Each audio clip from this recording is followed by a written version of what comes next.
Welcome, everyone. Good evening. Today is November 28th, 2018. I'd like to call to order the meeting of the Central Health Board of Managers. They're seeing that there's no citizen communications. We won't have a citizen communications. Agenda items. Sorry, it's 5:33. I don't have my phone. 5:34. 5:34. Okay. It's 5:34. Agenda items 3, 4, 9, 10, and 11 will not be discussed, and they are: Agenda item 3, receive and discuss it and take appropriate action on the candidate recommendations made by the subcommittee on the board officers for the following officer positions: chairperson, vice chairperson, and treasurer.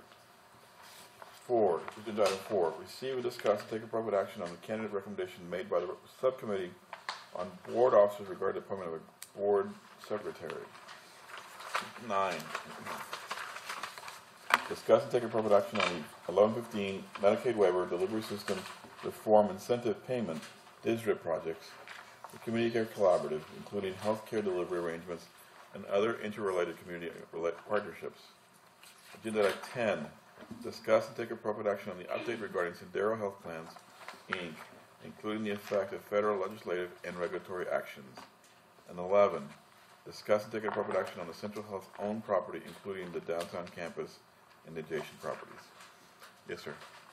I have, I guess, a point of order question, particularly related to those that have been pulled from the agenda, if I understand, the item number 3. I'm not sure why are we pulling that.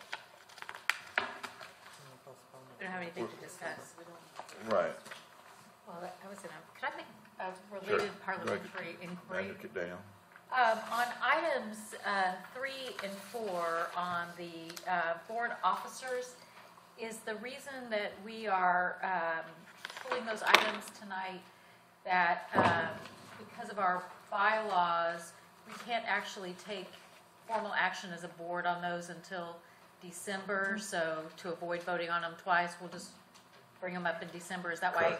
Correct. And we'll put it on the regular agenda item. In December. Right. That's okay. not a consent agenda, but it'll be an agenda item. And I'm just guessing you don't have anything to discuss on 9, 10, and 11. That's true. Manager Jones. Okay, so make sure, because I think the public needs to be aware. So, and we'll put it on the agenda item, not a consent agenda item. if I had some questions with regard to item number 3, are you saying I don't have the opportunity tonight to discuss it? We'll have an opportunity in December. Right. Well, December. council says we'll have an opportunity in December. And the reason being, if I may inquire from council? So the chair, under the bylaws, has discretion to decide what is on the agenda. And it is my understanding that the chair does not want to take up 3 and 4 tonight for the reasons Manager Daniel mentioned, which is our bylaws allow us to take action on board officers in December.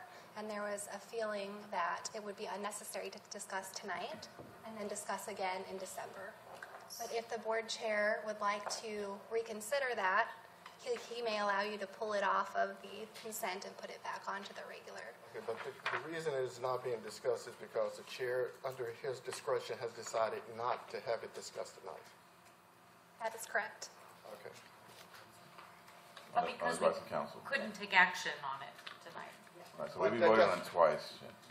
But that doesn't, I didn't ask about action. I was inquiring as to discussion as to the process is what I was trying to get at. And it sounds like we're going to delay it for 1 month when we have the opportunity to discuss it tonight. I just didn't understand it. Maybe council can address that question, Council Manager Jones. So you wanted just to discuss it, the bylaws, or what is exactly? Well, I'm wanting us to discuss why it is that item number 3 cannot be discussed tonight and is receive and discuss, take appropriate action on candidate recommendation made by the subcommittee. And the question is why it cannot not be discussed in a public forum tonight. The process by which we did it and the rules under which we did it. So I don't think there's a legal reason that would mean we couldn't discuss it. If the chair and the board would like to put it back onto the agenda for tonight, it was posted properly. The public has notice of it. We could discuss, but it is up to the chair whether he wants to entertain this item tonight. Cynthia. I sat in on the meeting where the executive committee meeting and then the other meeting to talk about nominations for those positions. And at no time did anybody present express any need to have to discuss this agenda item at tonight's meeting due to what Katrina said and what our attorney said, and that is that we all were gonna have the opportunity to discuss this at the December meeting. It's just that today it might be duplicative, and so they were just gonna hold off until the December meeting, which is gonna be in a few weeks. And there was not one person that offered to say anything different or to speak against that, which was basically approved by consensus. And it's the way I would best describe it. And so, The advice of counsel, I'm going to go ahead and just bring it back onto the agenda. We'll just make it an agenda item now today. yeah. Is that okay, counsel? Yeah. Since we're discussing it anyway, we'll just put it back to agenda item. Okay. So let me reread agenda item 3 so we can, and 4. Is that okay, counsel? Yeah, you want to take them together? We can take them together. Okay. So agenda item 3, receive and discuss and take appropriate action on the candidate recommendations made by the subcommittee on the board officers for the following officer positions: A, chairperson; B, vice chairperson; and C, treasurer. Agenda item 4, receive and discuss, take appropriate action on the candidate recommendations made by the subcommittee on board officers regarding the appointment of a board secretary. Okay? Open for discussion. I open it up for discussion. Charles? Boardman Jones? Okay, so we're on item number 3 right now. We'll do that together. Okay, well, He read both of them. my concern relate to both of them. I guess my question is, in the discussion that we had earlier today, which I sat in on, it appeared to me that it was a foregone conclusion in terms of those members who would be part of it. There was no dialogue or no discussion as to other members to be considered. I understand the bylaws require that 1 or 2 members of the board, but the question with regards to, are there opportunities for others to be part of it as approved by the executive committee, not by other members of the board, because it's my understanding that that has to be approved by the executive committee come forth, not by board members, not just by general board. And as a board, I was there, but I had no authority or no opportunity to vote for or against those recommendations. So that's the concern I raised. Sure. Katrina, no, May Katrina. I address process? Okay, so typically what we've done, and this is in compliance with our bylaws, the executive committee appoints a subcommittee of the board to recommend a slate of officers to the full board.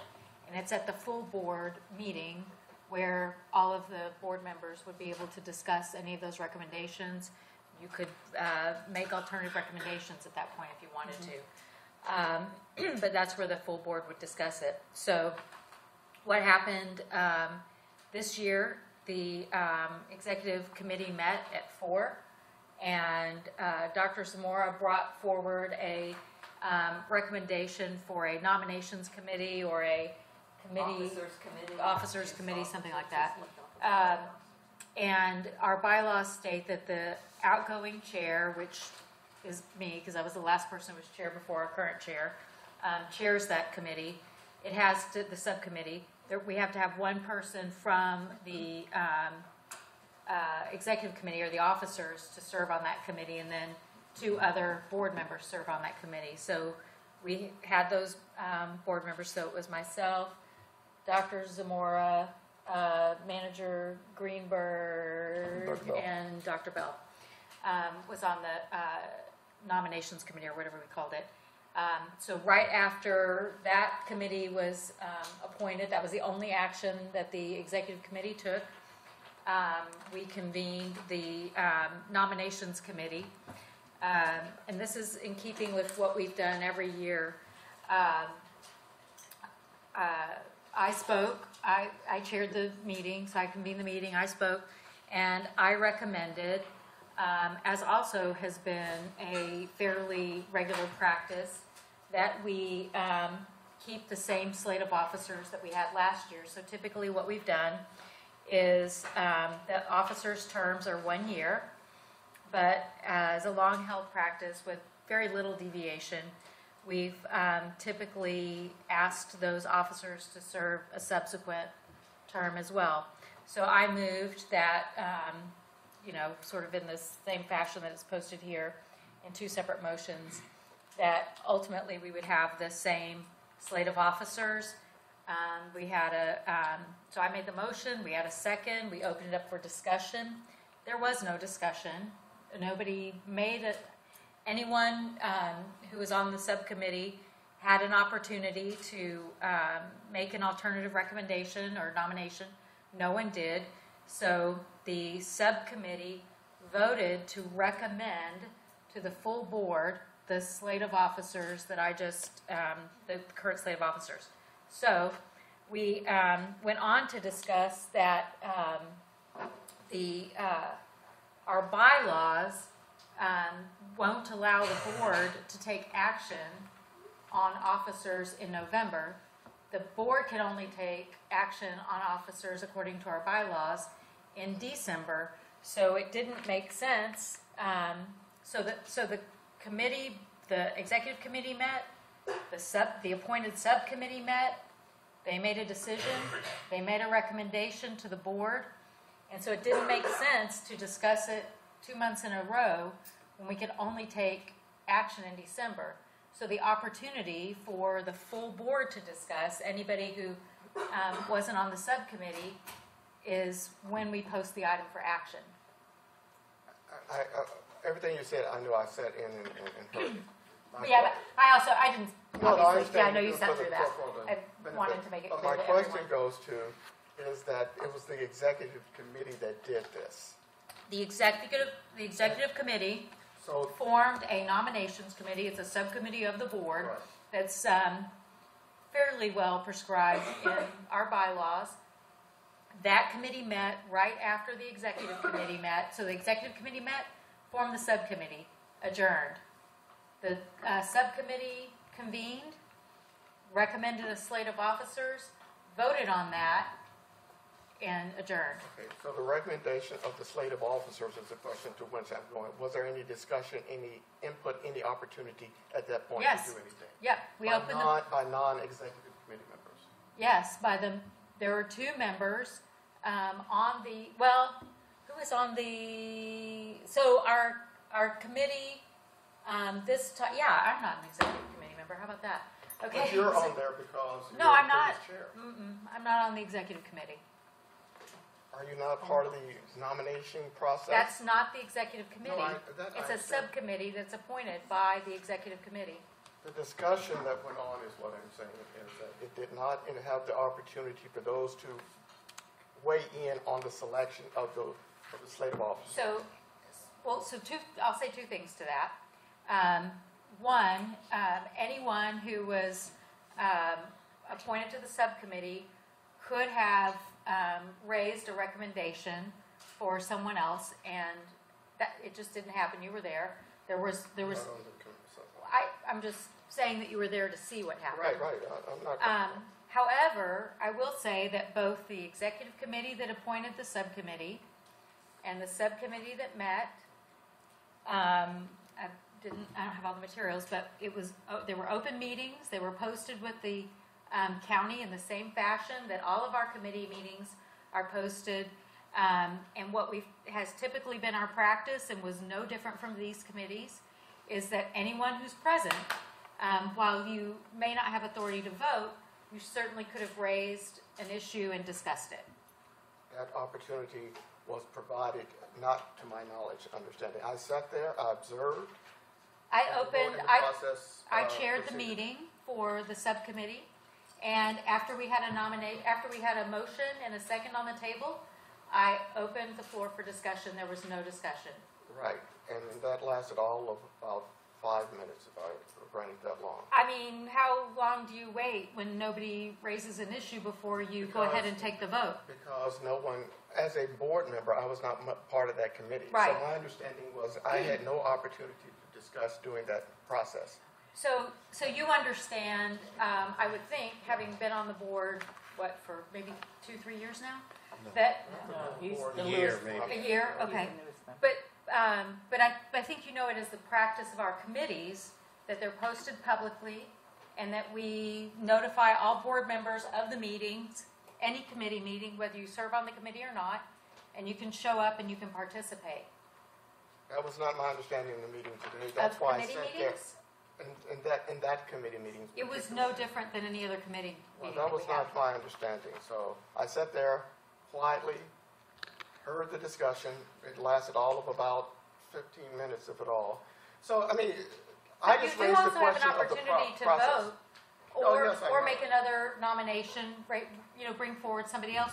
Well, I mean, the final decision on the slate of officers is made by the board, not the I subcommittee. understand that. It's just a process. If you're provided a slate of officers to vote in, the likelihood of having diversity of that would be better if you started at the beginning as opposed to waiting to the process at which a selection is made. So when did we post these two meetings?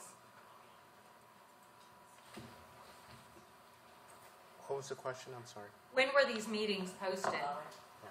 So it says here that it was posted on the 16th of November.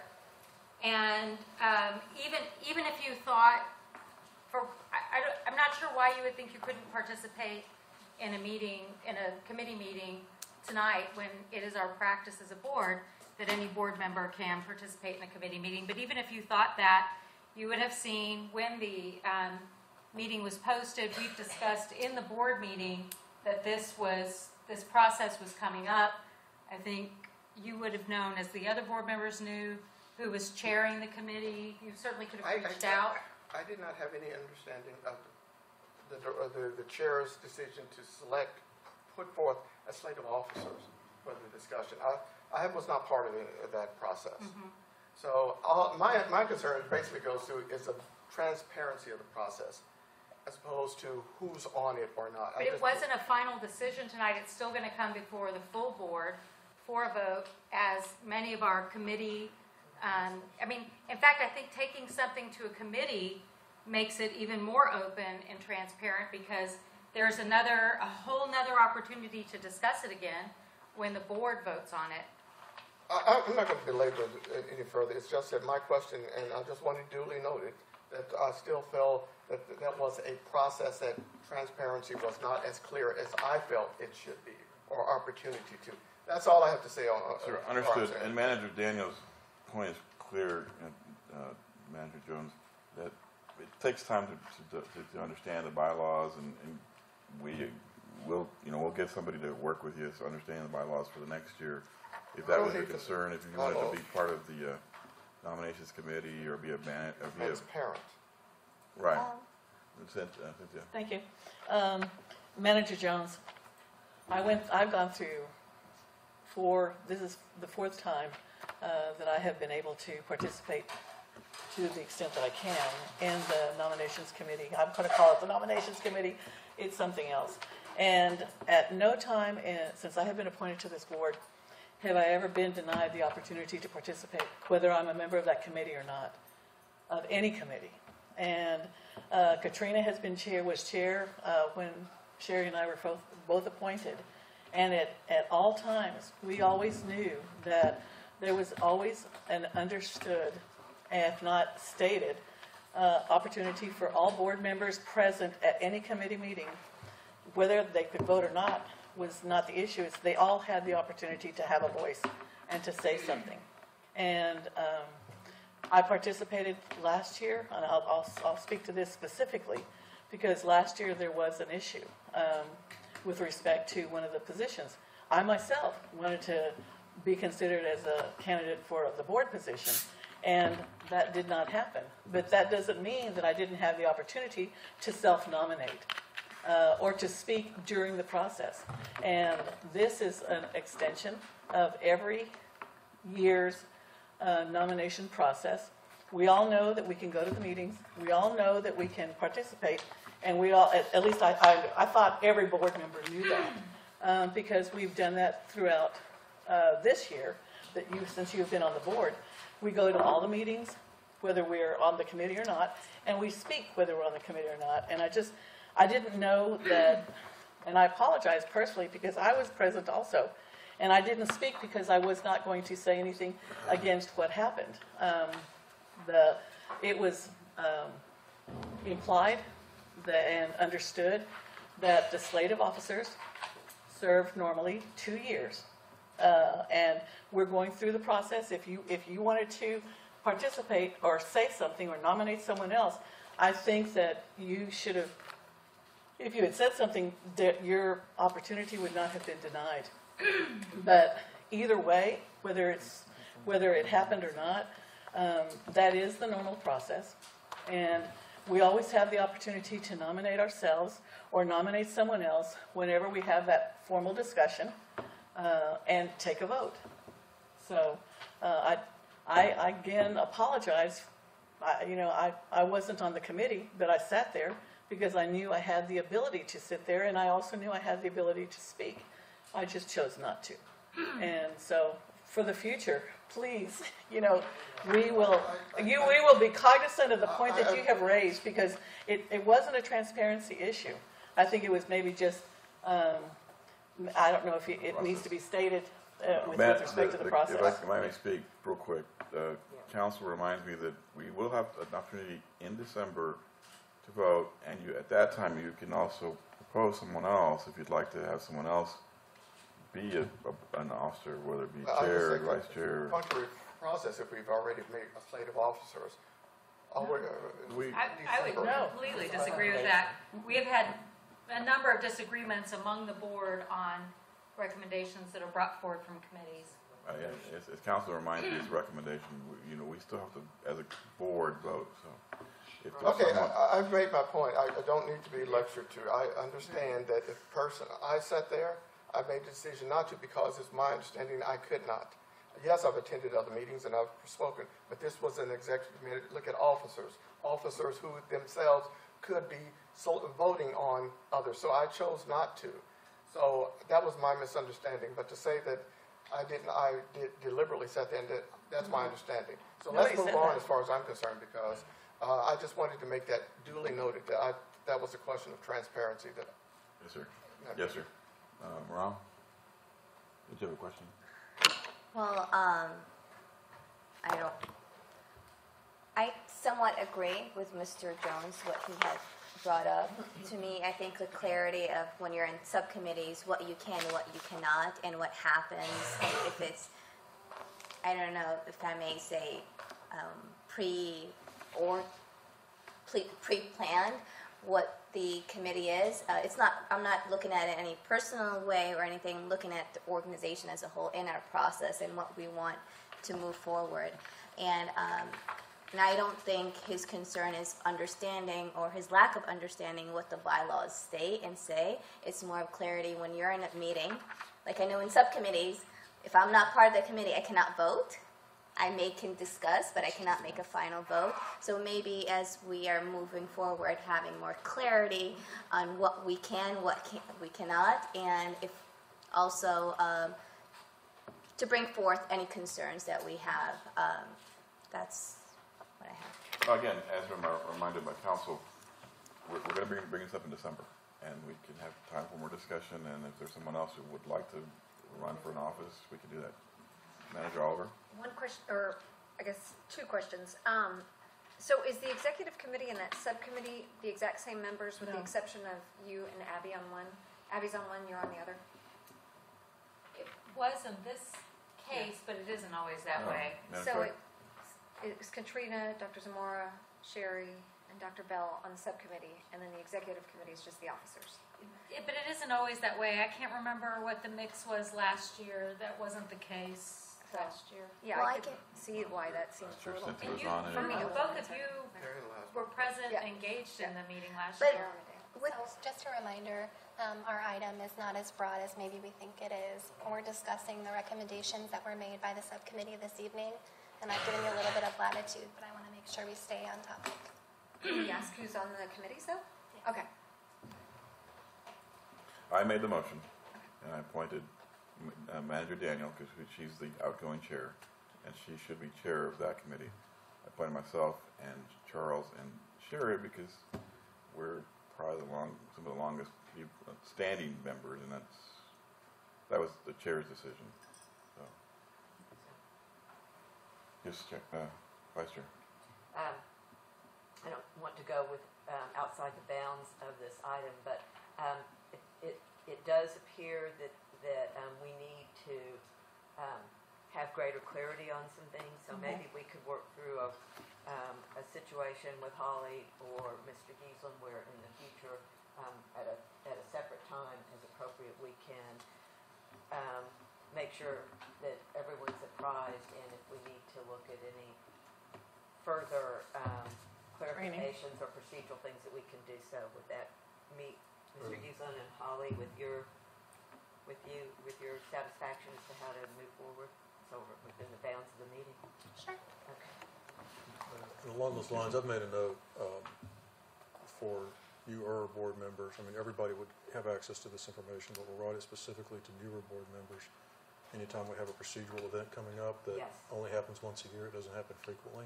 And I think that acclamation is certainly warranted. Thank you. I concur. Anything else? All right. So again, there won't be any action on agenda items 3 and 4 today. We will take this up again in the December meeting. Thank you. All right. The next item is the consent agenda. C1, approved minutes of the following meetings of the Central Health Board of Managers. A, September 5th, 2018, and B, September 12th, 2018, regular meeting. C2, receive the October 2018 investment report and ratify Central Health investments for October 2018. I move that the board approve the consent agenda items C1 and C2. I second. So we have Manager Bell and Manager Valdez moved it. I made a motion and seconded it. Any discussion? Seeing none, all in favor say aye. Aye. All against say no. All right. So regular agenda item 1, discuss and take appropriate action on the selection of a new Central Health Compliance Officer. Mr. Giesel. So members, this first item essentially just swaps out names. And so currently, Mr. Wallace, in several locations in governing and other compliance-related documents, is listed as the compliance officer. But since we have brought Patty Miller on board and she is engaged in a number of what I would say are just critical compliance-related activities and gotten us off to a good start, I think we're at a position now where we need to swap those names out and substitute Larry's name with Patty's name to be a compliance officer. And just to be clear, this is not a new officer position to the extent that it changes the org chart. It is simply a functional redesignation of an individual to serve as compliance officer. So I'll pause there, Mr. Chairman. When we move to the next agenda item, I'd like to be recognized as well before we bring Ms. Miller up. Okay. Do you want to do it now or? Well, next first you agenda? need to dispose of the recommendation on agenda item number 1. Okay. Do I hear a motion, Cynthia? Yes, I move that the board approve the selection of Ms. Patty Miller as the new Central Health Compliance Officer. Second. Second. So there's a motion on the floor made by Manager Valdez, seconded by Manager Greenberg. Any discussion? Seeing none, all in favor say aye. Aye. All right, agenda item 2, discuss and take appropriate action on the amendments to the Travis County Healthcare District compliance policies and procedures. Mr. Lee? Thank you. As Patty is coming up, I want to just open up by saying that we're fortunate that she has joined the Central Health team and has really gotten us off on a good footing, or a good start rather, on items like risk assessment, records retention policy, reviewing of compliance policies. In fact, on that latter point, on reviewing compliance policies, you'll get a taste of some of the work that she's done to date regarding amending policies or introducing new policies or retiring outdated policies. This is going to be part of our culture. And compliance is something that you just can't simply declare. You have to practice it and you have to live it day in, day out. And so that's where we are at this point. So I'd like to commend Patty for her work to date, but I'll turn it over to you. Thank you, Mike. Appreciate the kind words. So like Mike mentioned, I came on in August, and a key priority of the compliance program is reevaluating Central Health's policies and procedures. We've had a long standing of having policies and procedures, but as we integrate compliance into all operations, it's time to evaluate their accuracy, their relevancy to current operations, and create some standardization. Effective policies and procedures should be accessible to all that they apply to, yourselves, the board, also our employees, so that they're aware of the standards that they're being held to, and there's no confusion about what are the rules and not the rules. It seemed an obvious place to start with the compliance policies and kind of set the precedent there for overhauling our policies and procedures, and then to move on to the other functional areas. So what's coming to you today is a section of the compliance policies. We will have more over the next few months. And then our other operational policies and procedures are going to also be reevaluated and updated within this next fiscal year. So real quick, I'll go over the changes being presented to you. The policies are available in the packet as well, and then we can go through each policy if you have any questions. So there, I'll touch the first policy. So CMP 001 is our compliance program description. So this is the base policy for the compliance program. It states the 7 elements essentially of an effective compliance program in which Central Health's program is established on. There were no major content changes to this policy. I'll get to why the change was made, but we have updated the template. And that's pursuant to the next item that I'm bringing forward, which is a new procedure, CMP 0011P. This is a brand new procedure that I am recommending be approved. This establishes some consistency for Central Health policies and procedures. Everything from template, so that policies look consistent across operational areas. It also establishes flow for approvals, recommending that policies come to the board for your approval, but I'm recommending that standard operating procedures be approved by executive leadership at Central Health. And this is to allow for operations to continue to flow. Your standard operating procedures are typically more detailed than a policy. It's the specifics for how you accomplish compliance with the policy, very detailed. And so these can change often, right? Where you save things on department drives or who you go to for certain tasks can flow as people change. And so to not delay, we'd like for SOPs, standard operating procedures, to be approved by our own leadership and not brought before you. We're also moving forward with assigning ownership to our policies and SOPs, delineating who's responsible for the upkeep. That ensures that at least on a biannual process, there's a person responsible for taking a look at that policy or SOP, evaluating if it's still current, and then making any revisions as necessary. This is to avoid policies and SOPs becoming outdated and long, kind of getting dust on the shelf, and making sure we're taking a look at them frequently and evaluating if training needs to be done as well for those impacted. So those are there'll also be an executive sponsor assigned to those, which means like an operational manager perhaps could be the policy or SOP owner because they're in the weeds of that function, but their executive sponsor would also have to have sign off to ensure it is relevant with regulations and that all individuals are communicated of that policy or procedure. Questions so far? There are also 4 policies that I'm recommending for retirement. So these were compliance policies that the board had previously approved. Originally in 2010, there were revisions in 2017 as well. I'm recommending them for retirement because they're duplicative of the compliance program description and some other policies. And those are CMP 003, our compliance officer policy. We don't really need a standalone compliance officer policy. The program description outlines that we will have an assigned compliance officer, which we took action on this evening, and the role of that function. I'm also recommending CMP 004, contracting compliance for retirement. This policy, if you've taken a look at it, outlines our responsibility for all contracts, from employee contracts to our vendor contracts, ensuring that we do due diligence on those and that we oversight those. Those functions live in other functional areas, not compliance itself, and so for it to be a compliance policy didn't make most sense. HR 2002, which is an HR policy, outlines that we do background checks on our employees and that we regularly screen, which complies with contracting compliance policy. We're also writing a new purchasing or vendor oversight policy that will address what's already happening operationally, but put it into an SOP that we do screen our vendors as well at time of contracting and then prior to any renewal. CMP 005 is the compliance education and training policy. This was a very brief policy stating that we do compliance training annually and at new hire. That's addressed in our program description, and so it was a duplicative policy that did not need to continue. And then CMP 007 is the compliance monitoring and committee policy. Compliance monitoring and auditing activities are addressed in the program description. I'll be honest, in the future we might have another monitoring and auditing or risk policy, but at this point, that element of the compliance program is very much in development. And so having a policy that's speaking to some items that aren't accurate about the program, it's best to retire this policy at this time. And then the committee is still being formed, and this is an internal committee, by the way. This isn't the executive and compliance committee.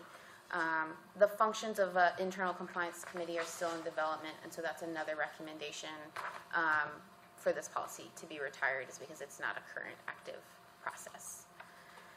Is there any of the either revised, new, or edited, retired policies that you have questions about? Yes. Cynthia. One of the questions that I have had historically is, you know, we're expected to be held to a standard as board managers. We should also, our staff should also be held to the same standard. And I know that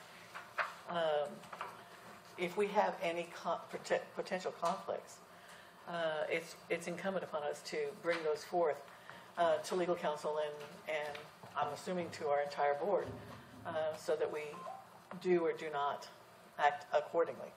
And I'd like to know whether or not there's going to be a place here that specifies that staff members of Central Health have conflicts with agencies that we fund.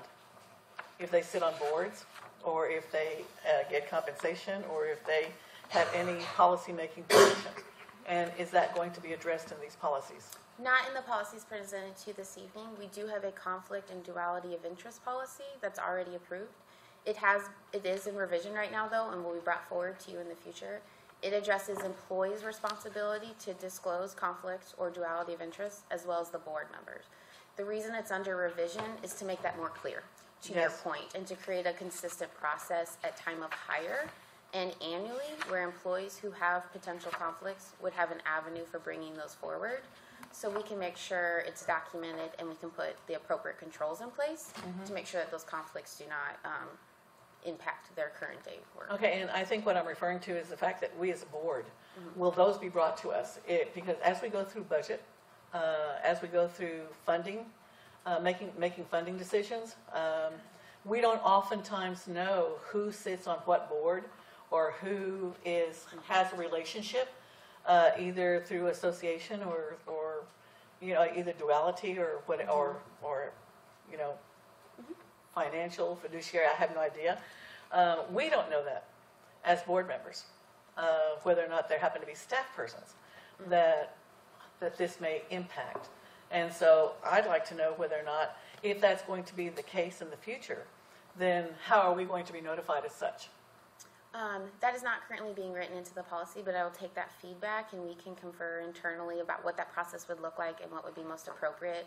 Current state, an employee disclosing a conflict or duality of interest would be reported at time of hire or annually, and I would retain that documentation as the compliance officer and keep it secure for obvious reasons. To whom we disclose that, we would have to meet internally to discuss a process. But I appreciate the I appreciate that. Just to finish my comments is just also it would be important to me as decisions are being made, as recommendations to us are being made, I want to make sure that there are not any conflicts on any of the employees that are actually in the position to evaluate, assess, and recommend, I guess, potential or prospective funding to us, and that be included also. Yeah, no, I appreciate. I will say, part of the process of why we're making the conflict of interest policy, and am I allowed to talk about the policy? Okay. more clear is to create a process that you can have trust in us. When an employee would disclose a conflict of interest to myself, the compliance officer, or if it went to Holly or HR, we would put internal controls to make sure that that person is not involved, therefore, in the decision-making financially or contracting with that individual. So the goal would be when we bring those to you, there would be none, right? Because we've put the controls in operationally to remove them from the process. Okay, thank you very much. I respond to that. Mr. Gillen? I want to say currently, and the reason why we are revising this is to make that clear, as Patty has laid out, but also to memorialize what's happening now, which are some very hard impenetrable walls that are put up to make sure that those conflicts are managed. And I want to be very clear, I encourage staff all across the enterprise to get involved in local organizations. That's part of civic involvement. That's also part of helping to spread and helping to further the central health mission. And I don't make any, I don't hide that at all. But I think that I want to make sure that we are focused on a good compliance policy and a good conflict policy. Conflicts can exist, but conflicts can also be managed, just like this board does. So it is at the staff level. This is not a gotcha game. That's right. I just want to make sure that I we're all on agree. the same page on that. Well, Thank you. Thank you, appreciate it. I have a few questions. So, since you came on board, which we're lucky to have you, so you've been doing a lot of digging through all the compliance, all the policies. So that's what predominantly what you've been doing. The main focus of the program this first fiscal year is policies and procedures, as well as completing a risk assessment of all of our functional areas to identify our risks and make sure, to Mike's point, same with conflicts, risks are not bad, we just need to make sure we're managing them. So those are my key priorities right now. What about monitoring? So auditing and monitoring is an essential part of compliance, but to implement effective auditing and monitoring, I really need to know where our risk areas are and what our policies are, because I would build any audit or monitoring activity off of our current policies and procedures and tiered based off our risks. So that's why I've chosen to prioritize focusing on that first. There is some current monitoring that's done by different functional areas within themselves, but as a third party essentially coming in to audit and monitor, I really need to know they have set policies and procedures and what their risk areas are so that we make the best use of our time and I can audit those high-risk items first. And have you identified any of the high-risk items? So we've just started our risk assessment in September, and so it's a slow-moving process. So we've identified some areas, but we're still doing data to validate that those are risk areas. A final risk report will be completed and shared with our executive leadership once it's complete. So let's say we've been audited. Someone wants, is our organization ready for an audit from, it's not necessarily a financial audit, it could be. So we're just for the policies right now. Oh, okay. Sorry about that. No, I'm just trying to see where we are and where we need to go. And I don't know if I feel 100% comfortable for us to give up that the SOPs are approved only by the executive team at this moment until we have better picture where we are in terms of our risks. And I just Sorry, I don't understand. I'm sorry. Mr. Gillen? I'm sorry, was that a question or a statement? because I know your recommendation is that all applicable and future central health policies and SOPs to only be approved by the CEO. So policies will be brought to the board. SOPs, so standard operating procedures, Yes. which are very detailed, will be approved by executive leadership. And those will be applicable to the policies that we have in They place? could be. There's not always a policy that drives an SOP. Sometimes there's just an SOP, right, for conducting some sort of day-to-day operational task. I'll give you some additional light. Currently we have over 250 policies and SOPs that I've been able to identify. I think through doing this overhaul, we will eliminate many of those, but we'll also create new ones, right? We're going to identify gap areas. So part of this was to allow for operations to continue to move and for team members to get compliant by putting new SOPs into place. My fear is by having them have to come to you, it's not trying to hide from you, it's just we got to move on this stuff. I'm certainly welcome to, per our bylaws, compliance is supposed to be providing you an update so we can discuss new SOPs or revised SOPs coming to you quarterly as an informational item. But if you feel that you would like to have approval, that's up to your discussion. I just wanted to provide you the insight that there is a large volume, and my anticipation is that we start making a lot of changes over this next fiscal year, which would be frequently bringing SOPs to you. Okay, thank you. Manager Bell? I just want to say that most of the boards that I've been on, we look at the policy as the guiding principle that outlines the standard operating procedures.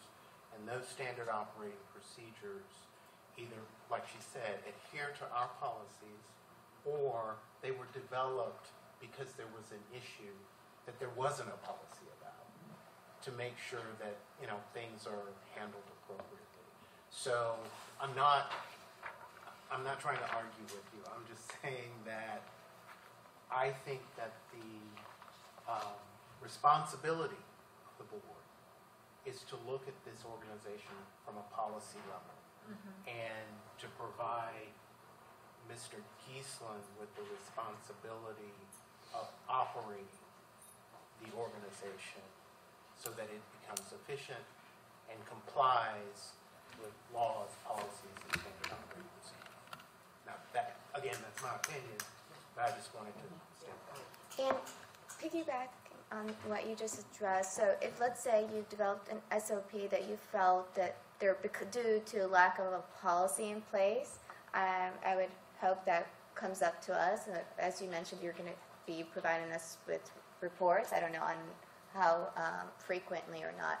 I don't know. I just feel like we need to be aware of any major issues and changes that happen across. So that's really where I'm coming from. Yes. So Vice Chair.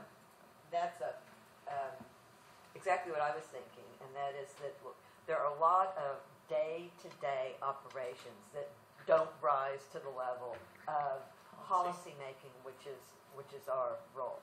If there's an SOP, that does, that's a different matter. But I think, and thank you for your presentation and for being here. What she was alluding to is the organization has to be able to operate day to day, and a lot of these are just in day-to-day operations that would not be of a policy level, and so that's the distinction. It's kind of like you pass, let's say the legislature passes a bill, a piece of legislation, and then you delegate rulemaking authority to the state agency, right? And that's kind of the same thing we're talking about here. Is we're passing policies, and some of those policies are going to require an SOP, but there are other SOPs that are at a very operational level that are not at the policy level. Would that be correct? Yeah. Thank you. I would like to say, I like that clarification, because there probably are several SOPs that would have nothing to do with Right, us. that's Like right. how you Nothing. wash dishes at the end of the night. Yeah. It's probably Nothing. standard operating procedure, but that doesn't need to come to us. No, it's a very day-to-day. Yeah. Yeah. Well, my point is not to hold back any of the day-to-day work. My point is for us to be aware of any arising issues are happening, as it's our responsibility. So that's really about where I'm coming from. And if I may, Mr. Chairman, I know that you are meeting with Mr. Giesel and all this, and if there's something that comes to that level, you would bring it to our attention, correct? And if I didn't, I would expect the compliance officer to bring it to your attention. Yeah. There we go. I love it. Manager Jones? A point of information question then. So we just approved her moving into this role, is that correct? Yes, as a compliance officer, yes. Okay. So if she's reporting to you? Ultimately, yes. Okay, But I think there's what I was referring to there in answering Manager Greenberg's question is that if there is an issue that using Manager Musada's categorization of something that's major, something that is really critical, high likelihood, high severity, and for whatever reason I'm not reporting that to the board, it's incumbent upon the compliance officer to bring that to the board's attention. And she can circumvent anything to bring it to the board's attention. Yeah, that's, thank you for that clarification, that is correct. Okay, all right, then still, the line of authority, it still gets sort of fluctuates because technically not necessarily her, but someone else could be in a different role. I mean, a different person could come in and differ with you on particular things. And you're saying he or she does not have to go through you to report to us. If I'm derelict of duty, I would expect the compliance officer to step in and say They're something. elected, but that could be their interpretation, so they have the right to bypass you and come directly to the board. Is that a fair? That's the way I look at it, yes. Compliance officer. That's, if I may, I'm sorry. Go ahead. But that's the environment that I lived under in a state agency at the Department of Insurance. Even though I had an internal auditor, that internal auditor could go directly to the state auditor's office and report anything that she or he wanted to. Board members conversely can go directly to her, bypassing you. That's the point. Yes, sir. Yeah. Manager Wallace. I would just like to know, since this is a very timely conversation, and I would like to know whether or not if it would be possible for us to be reminded of what our policies look like. So maybe if you could just resend them to us so that we can review them, so that we will be better prepared for your updates, and we'll have them in place to be able to note old language, new language, just in case there are some members that would like to reacquaint themselves with those policies.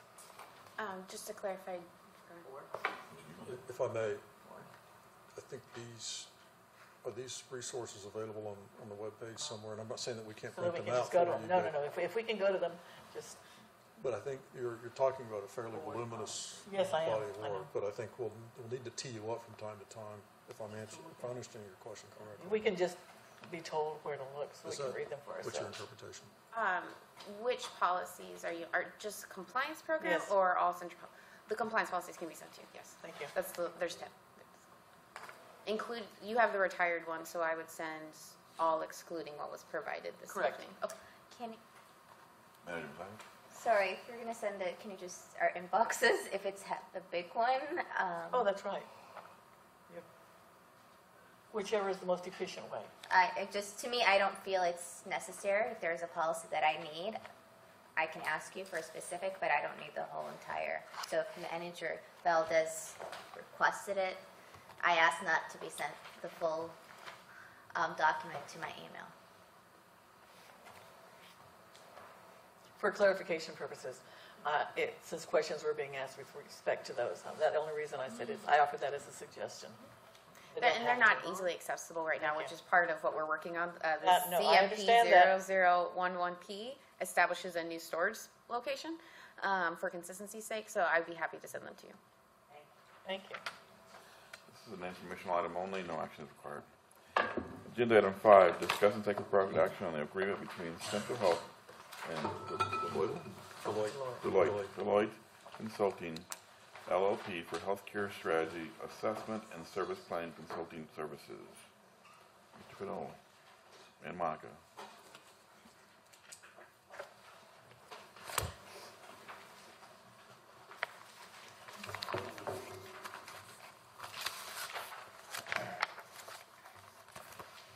Thank you. Jeff Knoll, VP of Finance. And Monica Crowley, Strategy Officer. So this is an action item. There was a memo in your packet. We are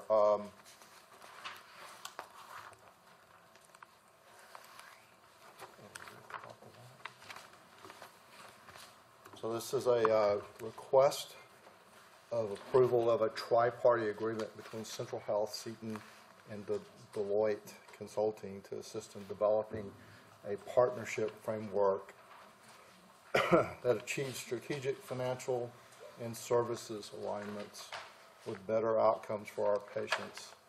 So we've been having, for a fairly lengthy period of time, conversations around our partnership with Seton and trying to evolve into our next funding and healthcare delivery model.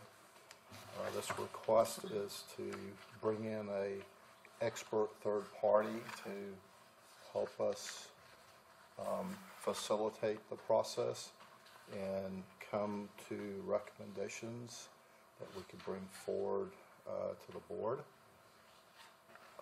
As it pertains specifically to this request, excuse me, we sought two proposals. We sought proposals from two highly qualified healthcare consulting firms, and of the two, staff is recommending to move forward with Deloitte. Deliverables of the engagement include a summary of community needs, resources, funding and key findings, recommendations of healthcare delivery and funding redesign, and financial pro forma of funds flow model redesign. This is a really aggressively scheduled and timed engagement. We are hoping to start really tomorrow. We're starting all the prep up to approval.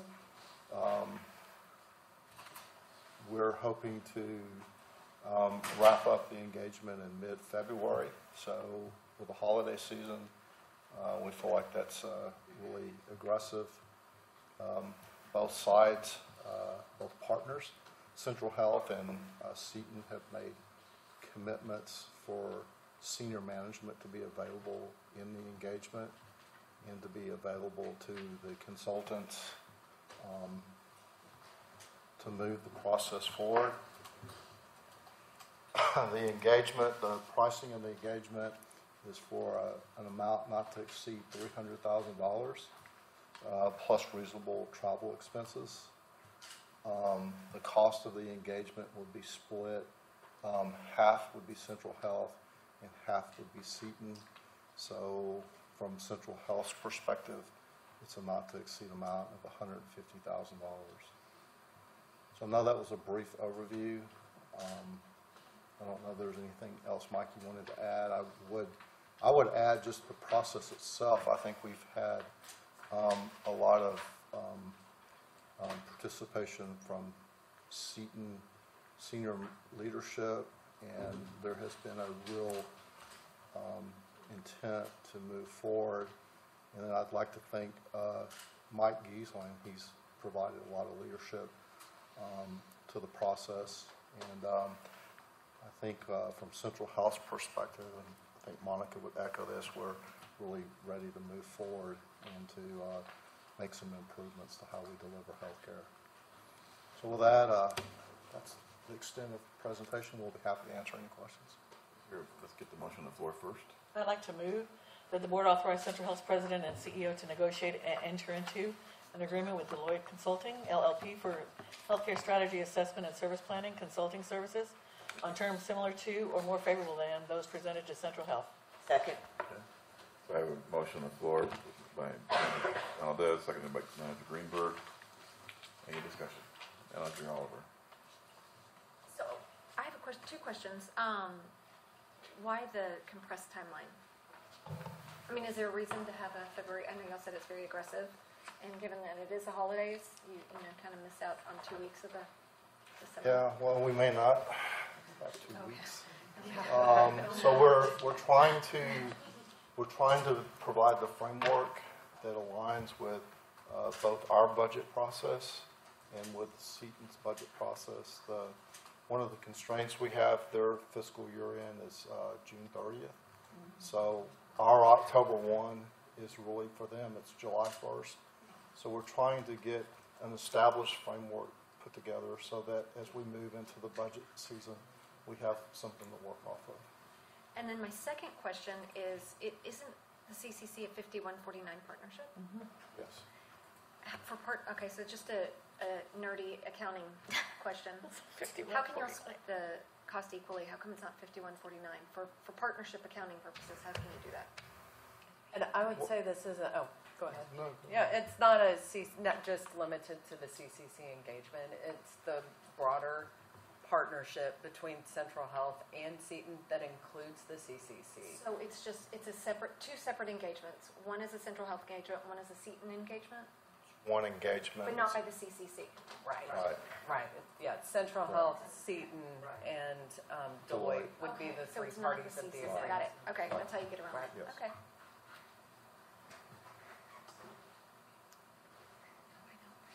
Any other questions? Manager Incentive? Oh, thank you, Chair. Well, thank you both, Jeff and Monica. I hope you're feeling well. Okay. I'm glad to see this moving forward, and I'm confident we will come into somewhat of a peaceful agreement that pleases everyone and most importantly serves the person.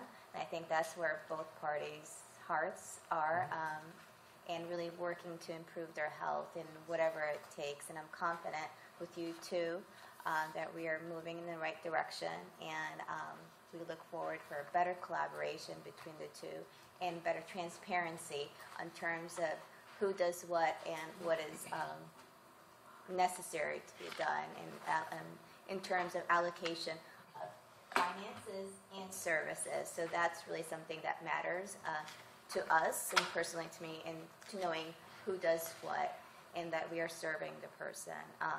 Again, thank you for the work you do. Thank you. Any other questions? Seeing none? Let's go ahead and take a vote. All in favor? Aye. All against? Anybody abstain? Motion passes.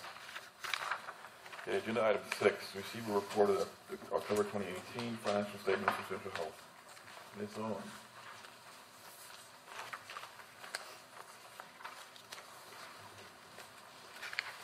Good evening.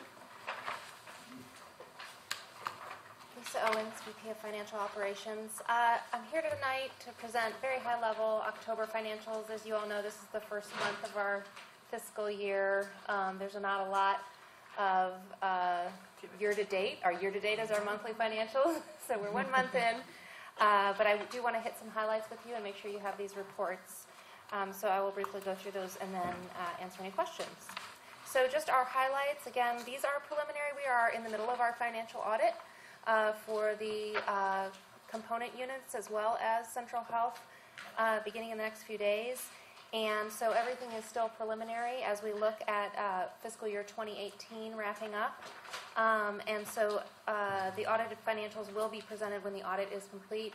We anticipate that being at your January budget and finance and board meetings. Year to date, as of October, which is when a little bit of tax collection does begin to pick up, we did have $1.8 million in tax collection. Oh, sorry. Just reading again.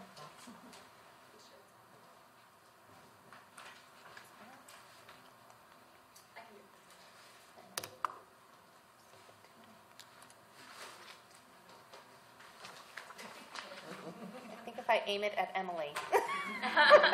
Make sure that you're not pressing the laser button. Okay, can you go back one? But the advance Okay, button. thanks. And then another large, significant transaction that we did have in October is we did submit an intergovernmental transfer for the DISH program in October of $6.8 million. It was an advance, and that is normally when that occurs is in October of each calendar year. So going to the balance sheet, I will just hit the highlights. We do record the taxes receivable. So our ad valorem taxes receivable at $199 million is for the entire tax levy. As well, our total current assets at $278 million. Our non-current assets at $98 million. And our capital assets, net of depreciation, at $114 million for total assets of $492 million. We had current liabilities of $200 million. Again, we have the deferred tax revenue. As that starts to come in, we will recognize that revenue. As you all will remember, December and January is when the majority of our tax revenue is collected. And our non-current liabilities are $8.5 million for total liabilities of $209 million. And then our total net assets at $282 million for a total, again, of liabilities and net assets of $492 million. Our sources and uses for the year, as I mentioned, we did begin to collect $1.8 million worth of property tax revenue.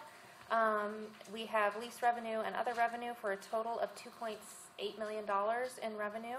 And then our uses of funds totaling $8.5 million, $8 million of that being in healthcare delivery, just under $500,000 being in administrative at $405,000, and tax collection expenses, which are the expenses paid to collect the taxes that are beginning to come in.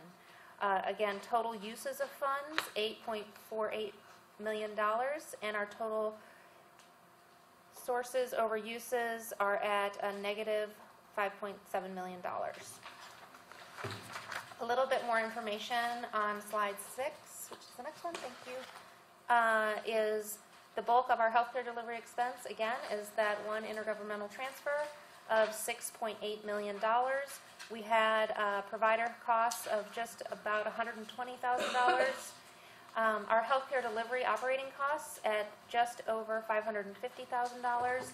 And then we still continue to break out some of our other programmatic costs that are considered healthcare delivery because of the important nature of the work. Our campus redevelopment, you'll see, which includes both the operating and the redevelopment of the campus at $237,000. Our ACA enrollment and subsidy in October, that is the ongoing chat program as well as our ACA outreach and awareness. And then our debt service for a total of $557,000 in other healthcare delivery. Total healthcare delivery expenses, again, at just over $8 million. And then our last slide is really just showing that we have submitted in October that first IGT advance for the disproportionate share program. And with that, I will happily answer any questions. Any questions? Thank you. Seeing none, thank you. Information item on. Agenda item 8.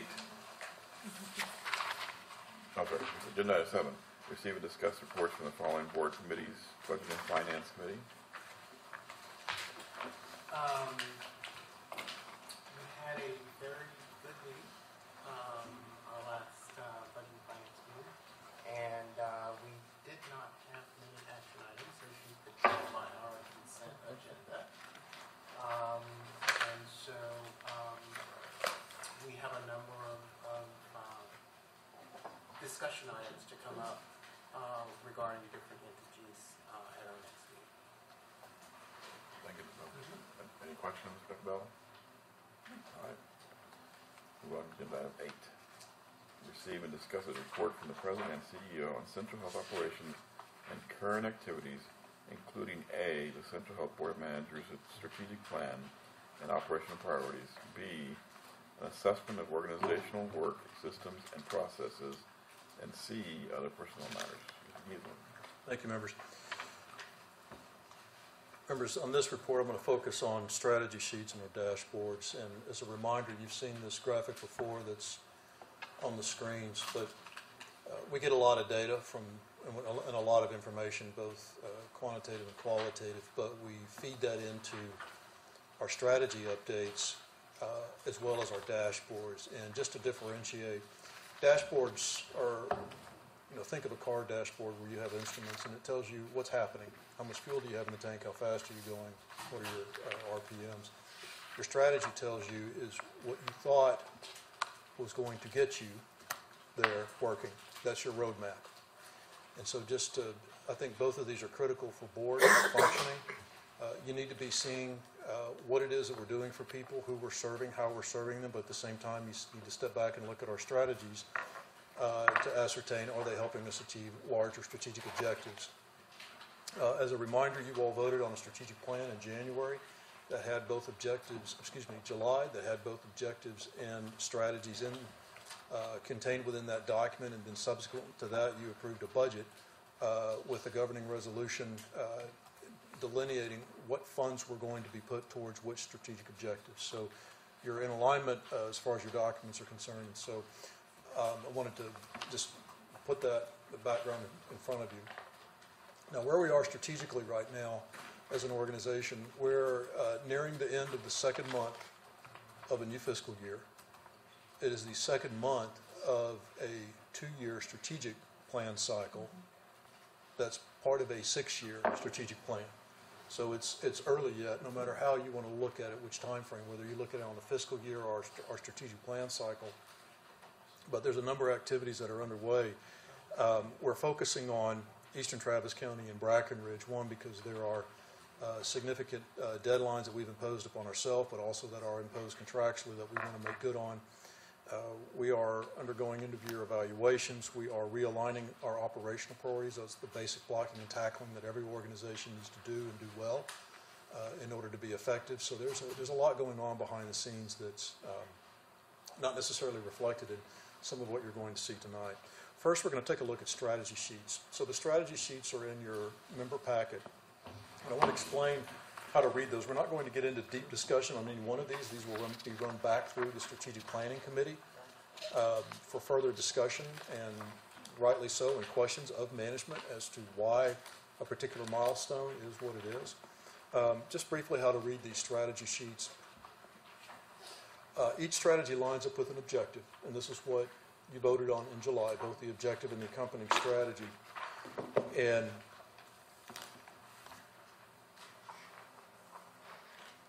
then there are some reporting deadlines where we anticipate being able to bring reports back to the board. Now those are, I shouldn't say deadlines, those are anticipated or estimated reporting dates. And so you may hear prior to that, you may hear subsequent to that. So don't think of it necessarily as one succinct reporting, because you all may have questions. For example, we need to bring something back to you. Now that's what you adopted in the strategic plan. Moving down that document, you have executive ownership. Which executive is assigned to that? I mean, ultimately I'm responsible for executing on a strategic plan, but I want you to have direct access to those particular executives. So if you have a question, you can pick up the phone, you can shoot them an email, have some discussion around what's happening. I would ask that you not all call at once, try to use the committee process for ferreting out that information, but nonetheless, I wanted you to have a line of sight into the executive owner for each one of these.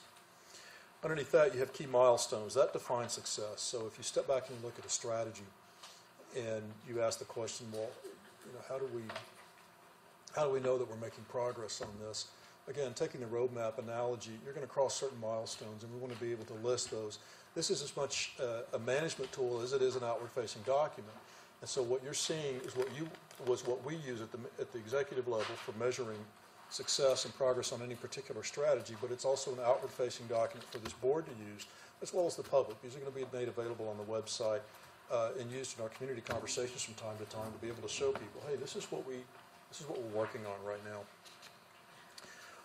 And then we have some fiscal and some budget information. That will look a little different for each strategy because not every strategy has its own budget item. It may be coming from several line items, if you will, or there may not be an assigned budget or budget lines to any given strategy, but we're going to be as detailed as we need to be able to show you here's what kind of funds have been expended on any given strategy, so that we can start thinking in terms of what's the ROI on this, or what's the value to the people that we serve ultimately. So that's how to read these strategy sheets. Again, we just wanted to get these in front of you. We felt like they were 95% of the way there and substantively complete, where we could put them, so you can start perusing them and then be ready to come back at the strategic planning meeting to discuss them. Moving on to the dashboards. Again, this tells you, this is our instrument panel. These dashboards, and let me get to this so you can see what I'm talking about.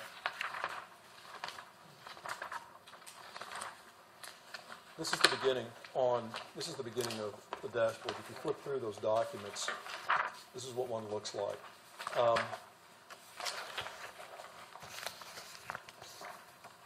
These dashboards, it tells you to whom we're delivering care, how the enterprise is delivering it. In other words, is it primary care encounters? Is it urgent care encounters?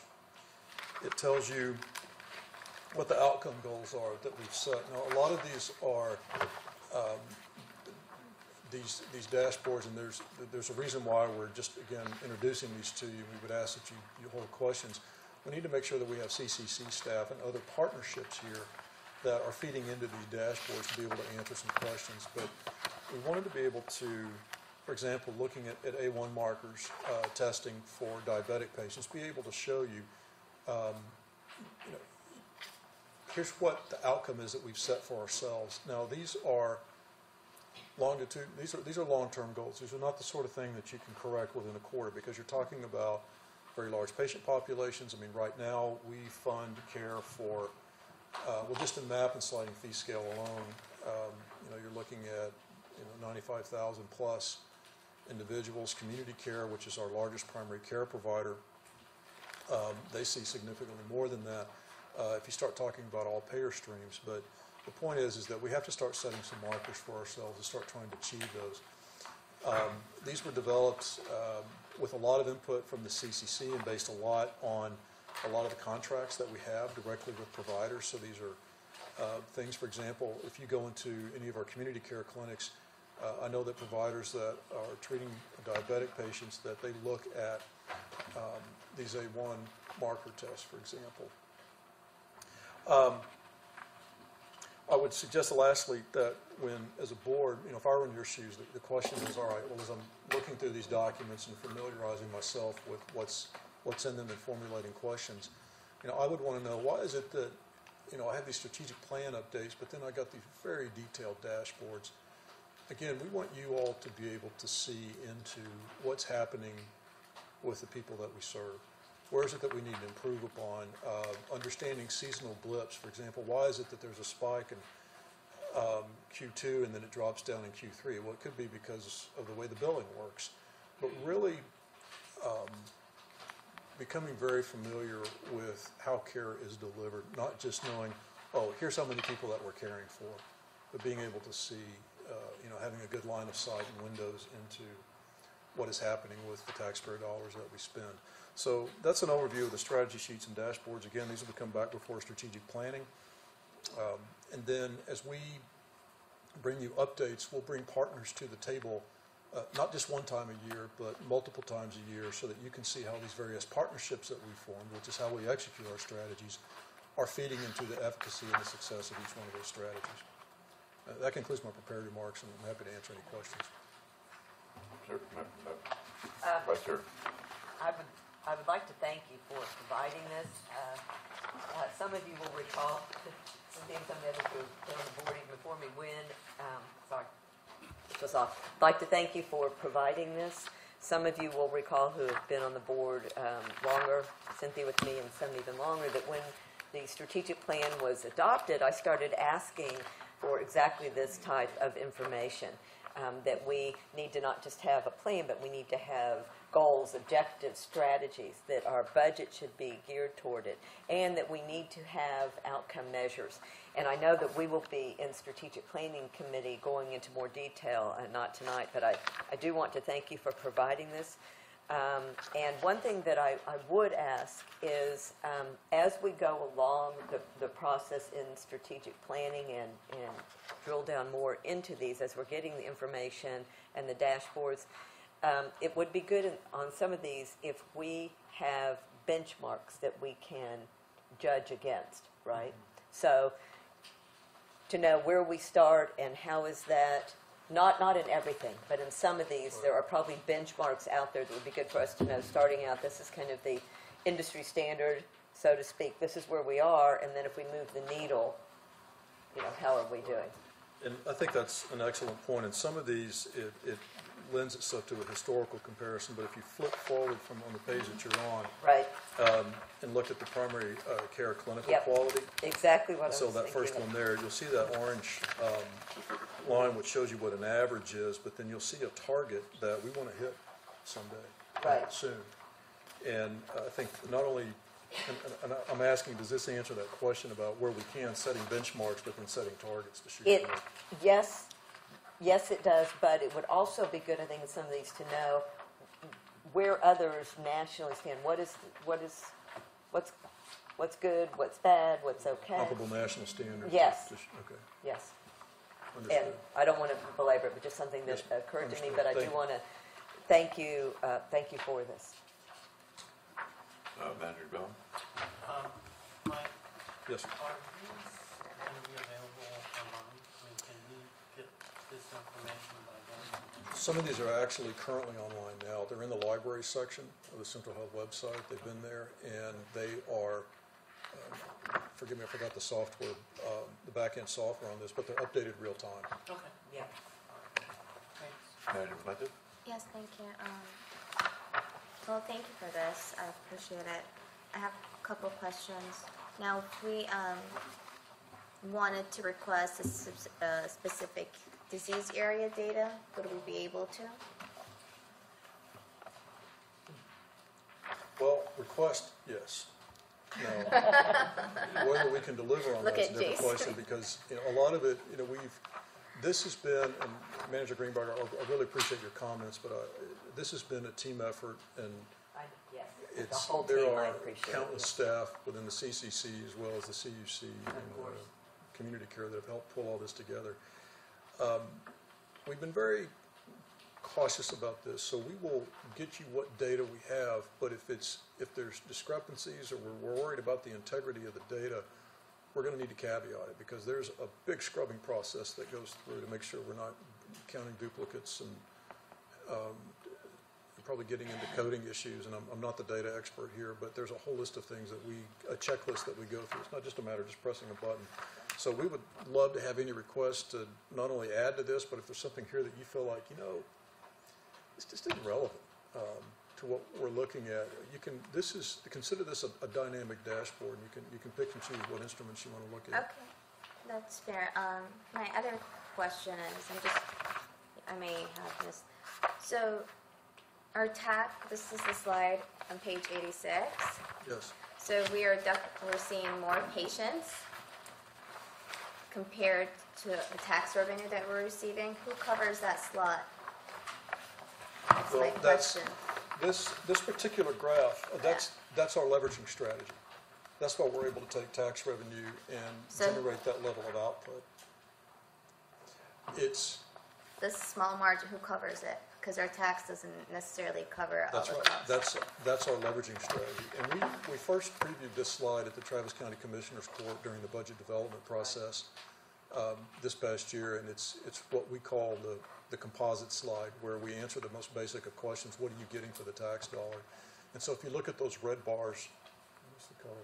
But if you look at those red bars, that is our tax revenue. But then when you look at the total output on healthcare delivery, that's where leveraging federal funds comes in, whether it's DSRIP or other federal match, where we're able to put more dollars on the table to be able to support that exponential patient growth that you see marked by the blue line.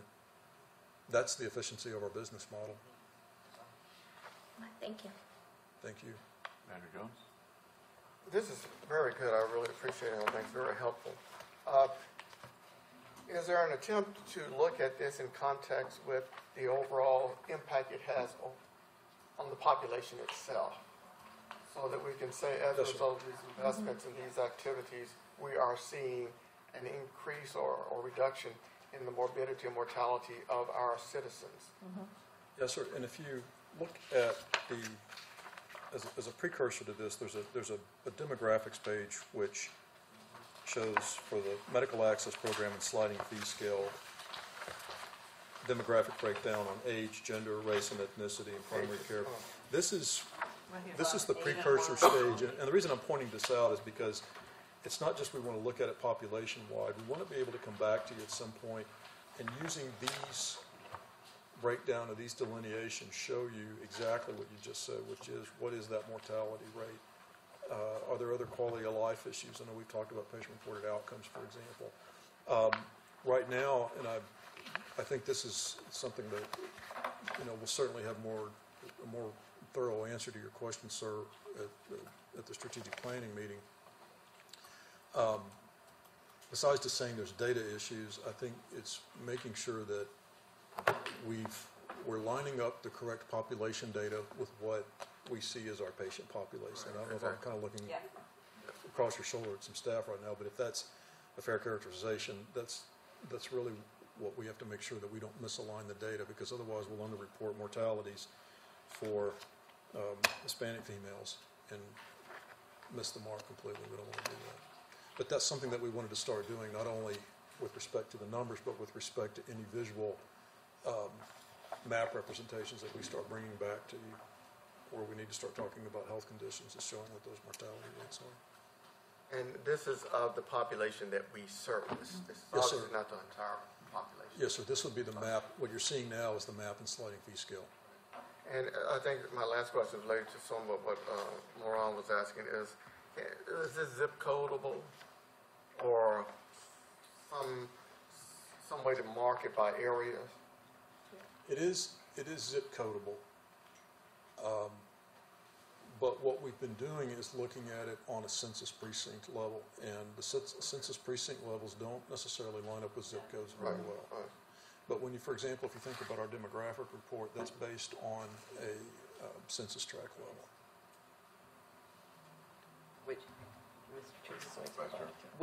Which can be at a more specific level than zip code, correct? But I appreciate this question discussion. I think this is an area where I was talking about having the ability to look at outcomes, right, among populations, and then in some of these it might be helpful to have benchmarks to know nationally, you know, this is good, this is bad, these are good, the bad, the ugly, the standards. This is where we started with these outcomes among this population, and this is where we are now. And, Manager Jones, if I may, and you know, you've been championing the idea of, well, these are all great metrics, but let's look at the basics. Are people dying at a lesser rate? And that's not something that's lost on us. Literally, it is an issue of data alignment and making sure that we're not, you know, trying to get it as good as we can get it before we start putting that in front of you. But that's the next iteration of things. Yeah, that's what. Yes, sir. Thank you. Manager Valdez. Thank everybody for the questions that they're asking, but another thing that I don't think I haven't seen here is age. How long have the patients been in the system, and whether or not they have been seen or addressed, or have they dropped out? How is that something that's also going to be calculated in? Because I know that since we've been talking about receiving data, there have been commitments to eliminate, I guess, gaps, Right. and you know, close those gaps, and to make sure that everybody, we wait times, eliminate wait times. So are we capturing that information also? And I know that there's a standard on what is considered an active patient, and I don't remember the number of years, but let me go back and find out what we've got in the data cells to pull out to be able to answer the question. To make sure I understand it correctly, is it the number of years someone has been a MAP patient or sliding fee scale? No, whether or not they have been in wait mode for a long time. Wait Have time. they been seen? Are they no longer in the system? Right. And the reason I bring that up is because I know that when we had a discussion about MAP eligibility, you know, for moving over to CHAP, we were told originally that, you know, we had so many patients, over 2,000 patients that fit that category, and then we found out, no, actually it was a lot less.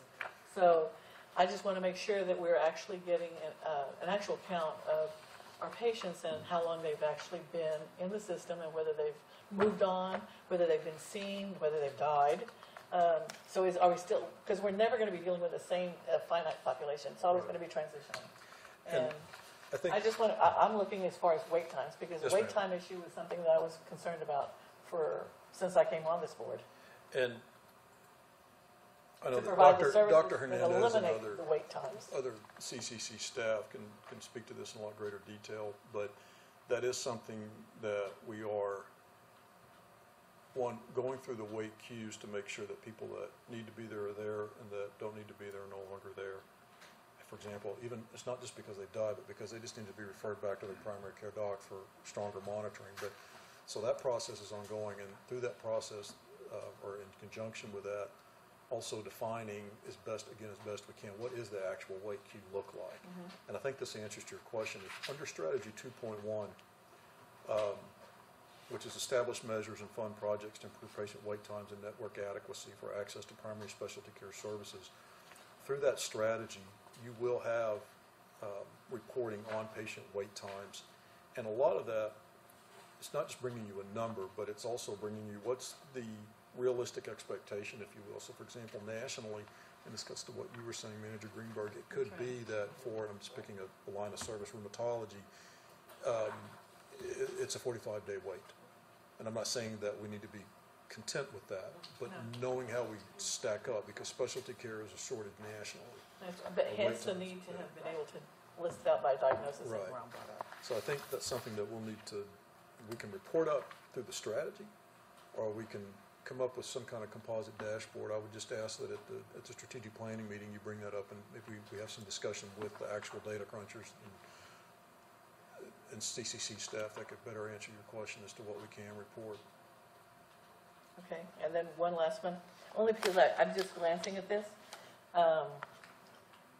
I've noticed that here in this page, down here, it has the number of, like, let's say, for example, urgent care, and it is including FastMed, NextCare, ReadyNet, and Benchmark. These are outside entities that we're contracting with to receive our patients. Do we see that in comparison to community care visits? I'm sorry, Oh, right here. I don't have a page number. It's this one. Yeah, 1, 2, 3, 4. There should be, that's not the right page. Okay. I was just curious. Because I have brought up in the past, why are we entering into contracts with these additional suppliers? And I said, I was told because they may be located closer or something like that. But I'd be curious as to how that compares with our community care performance. Because I still believe in community care has the best performance. Angela, I'm sorry, could you restate your question? I want to make sure I understand. I was just trying to see if we had information here, let's say on the urgent care notes down here. It's the second one. Right. Okay. And so I was just curious as to whether or not there was something that talked about community care visits in the same vein, so for comparison purposes. That's all.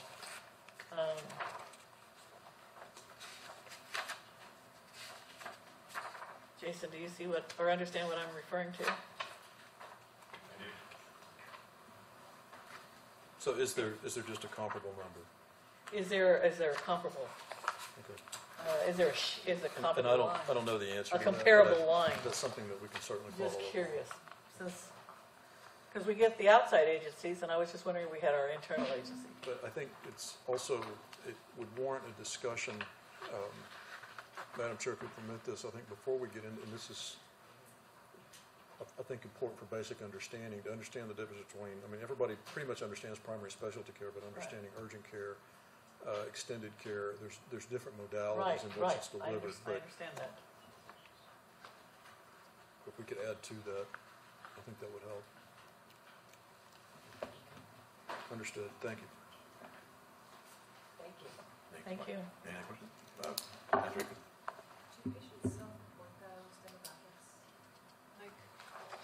I don't know the answer to that question, or if it's captured in the patient interviews. I don't. The only thing is it's small, but it could well be important because you see on gender there we have some unknowns. Yeah. And I wonder if Yes. you are allowed other options than being just male or female. It's important for our Right. Women's Health Committee also, if there are trans or non-binary or fluid patients, that we know that, because I think they often have so many problems accessing care. And so if we have them, it'd be good to know about it and know if we're providing care that they can really relate to. And I'm familiar, for example, like at the Del Med clinics, they do have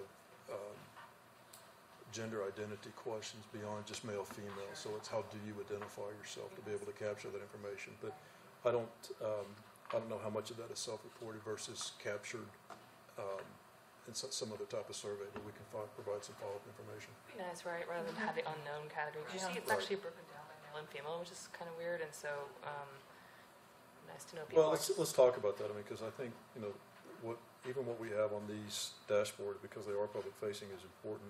But it's not. It's here. I'm sorry. Is there a better word than unknown? Oh, sure. Yeah, I think even if you just have the categories of, transgender, non-binary, and fluid, that would be really a lot. Or even then, there's also other, right? If people want something else. Right. And I think it's because that individual knows who they are. Right. They don't, and whether it's self-reported or whether it's asked, I think there are sensitivities around how you ask that as a provider, of course. But if this is just a form people are filling out, it's not hard to add an extra box, and then we would have those unknowns and maybe be able to see if we're providing well for those folks through I may bring Jason up because that may be a software issue, correct, Jason? Thank you, though. Appreciate that. So sure, happy to answer that. At least I can answer it from the communicator's perspective and with confidence for the other federally qualified health center. So we've been required for probably the last 4 years as part of our reporting up to Health Resources and Services Administration to capture gender identity. And so there's multiple, not just transgender, but also going ahead and capturing a whole bunch of different ones as well. But it's not. It's not reflected in this data, but the data is readily available from us, and so we could relay that over to, I don't know if we're reporting it right now to CCC or not, but we are definitely reporting it to the federal government. So whether or not reporting to the federal government is good or not. Well, to the extent that there's a map and sliding fee scale page, we're going to capture that data, because that's what this demographic we capture it for the map and sliding fee, all of our patients. But certainly we need to, I agree, we need to change unknown, because Yes. people know who they are, and so we need to reflect that. Mike will share with Central Health what the categories are that we're capturing right now. And you want to honor their identification. Yeah, I do. Yeah. Thank you. I'm not an other. Any questions? Mike Jones? I just have one sort of big picture question. Is there any way you could take this data and some kind of composite and look at it in terms of investment for Travis County and how we compare in terms of investment and outcomes to the other 5 or 6 major Healthcare districts. healthcare districts in Texas? And I don't know if that can be done. I'm just saying that would answer, I think, an important question on our model versus hospital-run district, hospital-operated district. How we're funded. I always think there's a way to put some comparisons up there, I can't attest to accuracy and apples to apples comparative value, but I'd like to go back to the Germain Solutions report because they did a lot of that benchmarking for us and maybe deconstruct how they measured it and then see if we can replicate that, because the Germain Solutions report, I think this predated your arrival, but maybe it was subsequent, right as you came on board, but that was the whole point of that exercise, was to do just that. But let's go back and take a look at that and see if we can put that. But I think going back to what we call the composite slide, which is that one that Manager Musada had questions on, maybe seeing that for other healthcare districts or something like that. Yeah. Understood. Thank you. Any other questions? It's an informational item only, no action required. Thank you, members. Agenda item 12, confirm the next regular board meeting with date, time, and location. The next Central Health Board of Managers meeting is scheduled for December 19th, 2018 at 5:30 p.m. at Central Health Administrative Offices, 1111 East Central Chavez Street, Austin, Texas, 78702. With that, we'll move. Second. All in favor, say aye. Managers, thank you. Thank you. Goodbye.